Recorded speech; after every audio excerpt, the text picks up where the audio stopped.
I don't think it's healthy to get that big and strong, to get that big. Thank you. So, all right, I'm going to throw out the questions out to the audience. JW, please state where you're from and ask your question.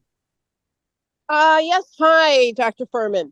Thank you Hi. very much for your presentation. I appreciated it a great deal, especially what you said about protein. It very much confirms sort of what Brenda Davis was saying, that as we get older, we need more. And my hair started falling out about 2-3 years ago. And 2 years ago, Dr.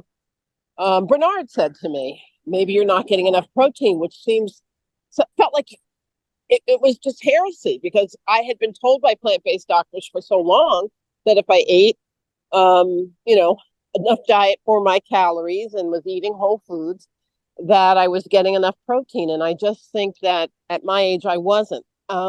My question.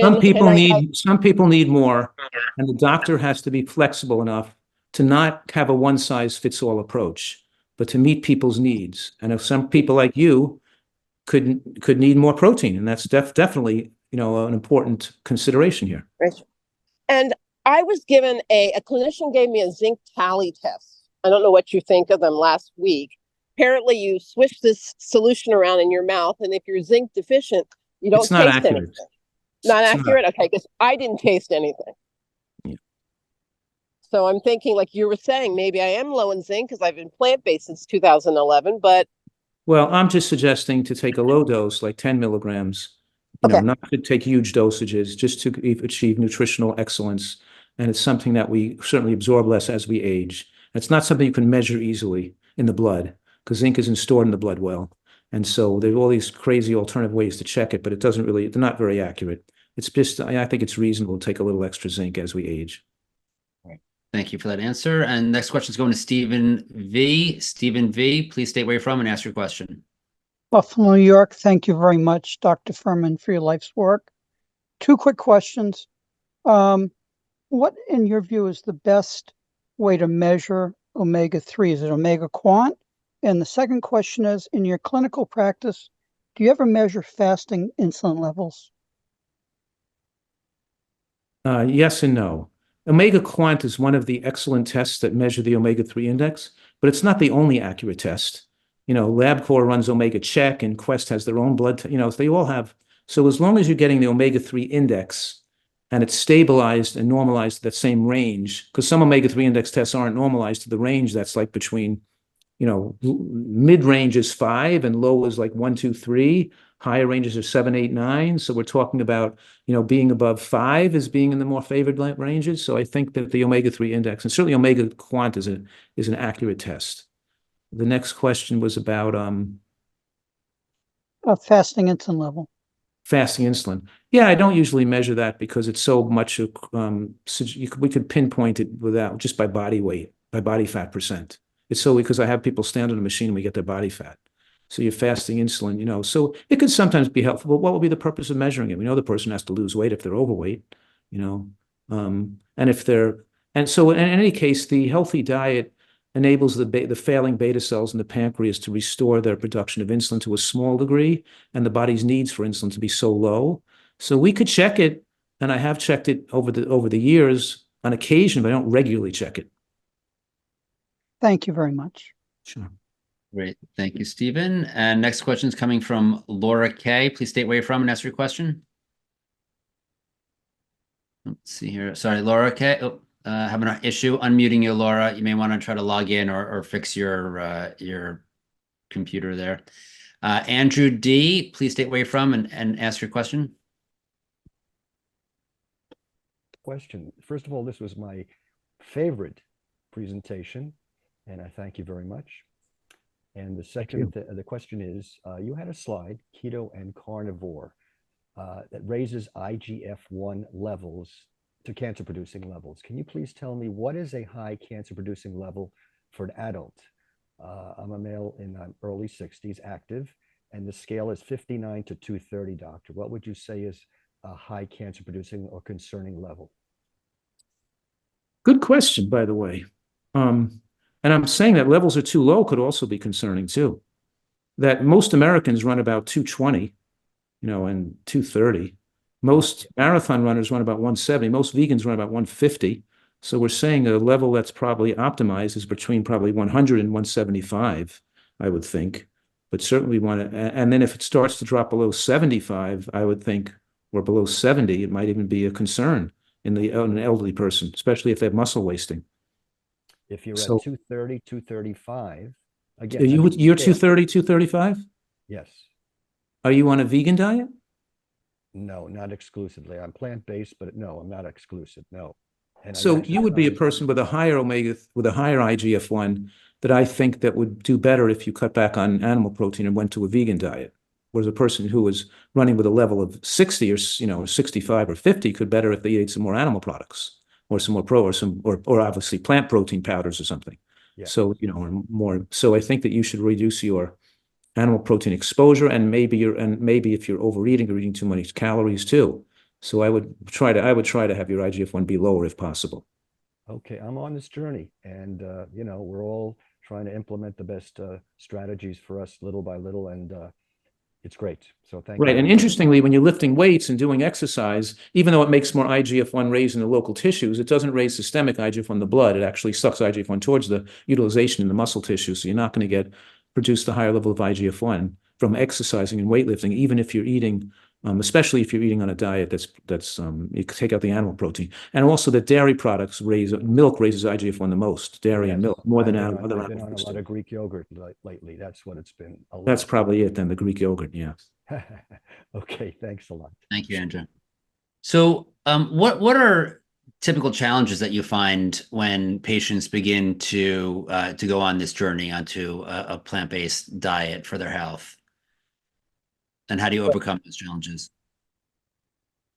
Well, the major challenges are the social challenges they get from in their local environment and the extra stress, peer pressure they get to eat unhealthfully.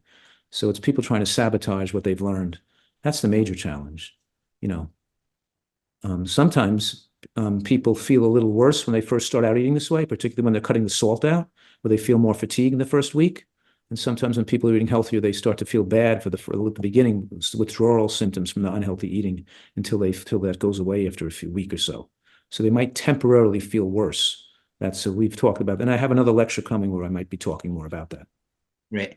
And what about people who have gone whole food plant-based and they say they don't feel as well, and then they reintroduce animal products into the diet and they say they feel better? What are your thoughts on why that may be, if you even think it's true? Well, I do think it's true, but it's rare, but in any case, there's a lot of reasons why. Sometimes that when they're eating a diet that's plant-based, they could be in a detox mode or removing built-up metabolic waste, including nitrogenous waste. And the dumping of nitrogenous waste, they could feel better temporarily coming from but that shouldn't last for months. This should only last for weeks. So they should start feeling better in a short period of time. But there are some people with undiagnosed autoimmune diseases or autoimmune digestive disturbances and leaky gut that are sensitive to plant antigens, and they feel better. Instead of with what we do is we try to discover what plant antigens they're sensitive to so we can customize the diet. But some people just cut out all plants and just eat meat, and they feel better just because they're not eating the things that they're sensitive to. It's almost like a type of allergy to something in the plants, and they just feel better when they cut out all the plants. But it doesn't mean that's the right thing they should have done. It's they should have still discovered we've been more discerning and to discern what substances they're not digesting well. And also chewing better and eating less can sometimes prevent bloating and indigestion and reflux and give people time to be able to handle digesting the beans. Like digesting beans, they don't have the bacteria to digest them, and they may do better with only a teaspoon to a tablespoon of beans with each meal for a period of a few months until the body builds up the digestive enzymes, builds up the bacteria, to digest the resistant starch and the saccharoids in the beans. In other words, the body has to learn how to digest these plant materials. So sometimes it's just an adaptation that takes time. Thank you. And next question is coming from Aruna S. Please state where you're from and ask your question. This is Aruna from Maryland. Hi, Dr. Fuhrman. I have two questions for you. One, should coconut be avoided for their high saturated fat content? And the second one is, what are your thoughts on avoiding grains, beans, and nightshades for lectin sensitivity? Well, the occasional use of coconut or the low amount of coconut should make a big difference if a person's diet was otherwise ideal. It's not something that's a recommended food that we're going to say is a superfood. We're trying to avoid using it because of its saturated fat component, but in small amounts, and your diet's otherwise healthy, I don't think we have to be too alarmed with a small amount. The other question about lectin or other nightshade sensitivity, lectins are something that's associated with lower rates of cancer and stronger bones. But when beans are not cooked adequately, then lectins become harmful. They can become agglutinins that stick blood together. So we're talking about that beans have to be well cooked. We shouldn't be eating hard or undercooked beans. So and also nightshades only affect about 1 in 30 people. 1 in 30 people are nightshade sensitive. So most of us, and even out of those 1 in 30 that are nightshade sensitive, they could still eat small amounts of nightshades, just not large amounts. So I don't think it's important for the population to avoid nightshades or to avoid lectins. It's only important for some people that are particularly uniquely sensitive to that. So there are some people that do better with lower nightshade exposure. And there are some people most people that are sensitive to lectins are sensitive to the digestive pop of beans, and they can do well if they cook the beans more. But others, if they're still going to be sensitive, we talked about this rare individual who has an autoimmune condition and is sensitive to some plant antigens or plant lectins. They have to have a diet more customized, developed from them, with some episodic fasting and eating again to keep using elimination rotation to figure out what are the foods that are troubling them to customize a diet for their particular needs. There's some unique individuals that need more customization of the diet. Those are more unusual. Great. Can I just add one more thing to that? So for people with lectin sensitivity, they cannot eat just the sprouted beans without cooking? The what kind of beans without cooking? Sprouted. Sprouted.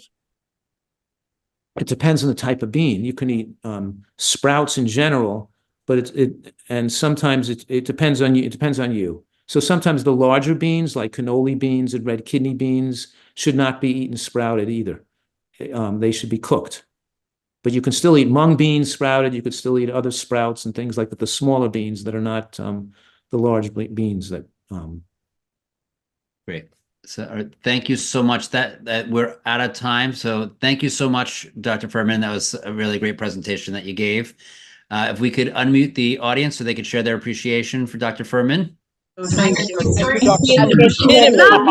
Fuhrman. Dr. Lim. Oh, thanks. Thank you so Dr. so much, sir. Fuhrman. She might like a big